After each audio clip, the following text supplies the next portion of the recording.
to do an activator check on her today. Lorianne's chief complaint is a little low back tension. I wouldn't even call it pain, but she feels like a little tiredness or a little tightness in the lower back. The first thing I notice is the left leg is pulling short. When I bring it to position 2, it evens.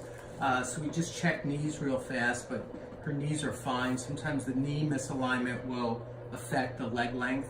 The next thing we're going to check is what we call a pelvic deficiency on the left, and that actually shows up a little bit. So I'm going to adjust 3 points. I'm going to adjust the sits bone or the ischial tuberosity. I put a setting on the instrument that taps at the right setting for that structure. We do the sacrotuberous ligament and we do the fossa of the ilium. We recheck, it's even now in position 1 and even on position 2. Let's just check the other side, and that's fine. We're gonna bring it all the way to position 3 to see what the sacrum's doing. The sacrum's fine. Now we're gonna put her left wrist on her lower back. We're moving up into the lumbars. Lumbars, L5 looks good. Switch arms, please. L4 looks good. Let's do both arms on the lower back. And that checks for L2, both arms down by the side of your body, left arm to the top of the table. And now we're looking at lower thoracic. Something just showed up. Bring your arm back down. And we're gonna check T12. We do it in 2 spots. We hit T12 on the involved side and we do the corresponding rib on the opposite side.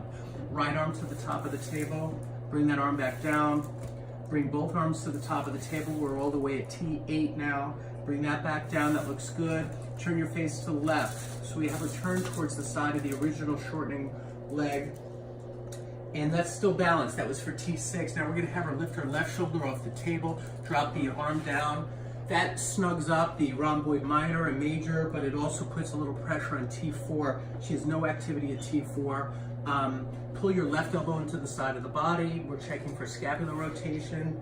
There's none there. Do the right one. And there's a little bit there. So head back to center.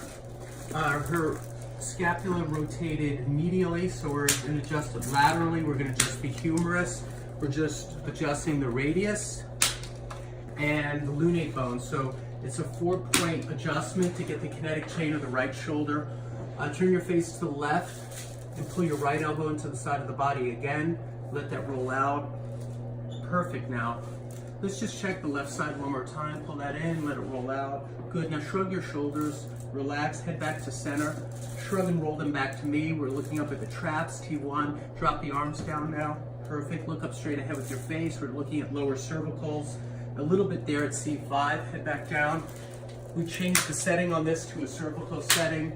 Look up straight ahead, checking C5, back down. Tuck your chin towards your chest. Relax back to neutral. Now push your face into the table, and both the upper cervicals and the occiput are clear. We went through basic on that.